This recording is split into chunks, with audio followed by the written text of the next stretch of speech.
ಬಹಳ ಮುಖ್ಯವಾದ ವಿಚಾರಗಳು.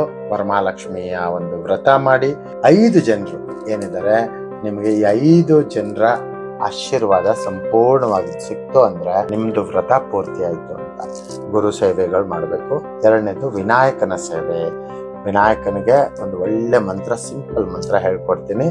ಇದೇ ಮಂತ್ರನ ಯಾವಾಗ ನಾನು ಹೇಳ್ಕೊಡೋ ಎಲ್ಲ ಮಂತ್ರಗಳು ನನ್ನ ಯೂಟ್ಯೂಬ್ ಚಾನಲ್ ಹೋಗಿ ಅಗೋರಿ ತಾಂತ್ರಿಕ ಅಮರ್ನಾಥ್ ಚಾನಲಲ್ಲಿ ಹೋಗಿ ಹುಡುಕಿ ನಿಮ್ಗೆ ಎಲ್ಲ ಡಿಟೇಲ್ ಆಗಿ ಸಿಕ್ಬಿಡುತ್ತೆ. ಎಲ್ಲ ಮಂತ್ರಗಳು ಸಿಗುತ್ತೆ. ಗಂಗಾದೇವಿ ಪೂಜೆ ಮಾಡಬೇಕು, ಗಂಗಮ್ಮ. ಇನ್ನು ಲಕ್ಷ್ಮಿ ಹಾಗೂ ನಾರಾಯಣರ 2 ಸೇವೆ. ಲಕ್ಷ್ಮೀ ದೇವಿ ನಾನೊಂದು ಮಂತ್ರ ಹೇಳ್ಕೊಡ್ತೀನಿ. ನಾರಾಯಣನ ಮಂತ್ರ ಜಾಸ್ತಿ ನೀವು ತಲೆ ಕೆಡಿಸ್ಕೋಬೇಡಿ. ಓಂ ನಮೋ ನಾರಾಯಣಾಯ ಅನ್ನೋದನ್ನ ನೀವು ಮಾಡ್ಕೊಂಡ್ರೆ ಸಾಕು.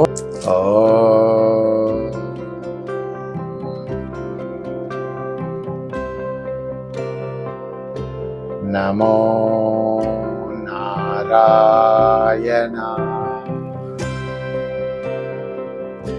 ಈ ರೀತಿ 108 ಸರಿ ಹೇಳೋದಕ್ಕೆ ಸ್ವಲ್ಪ ಟೈಮ್ ಹಿಡಿಯುತ್ತೆ.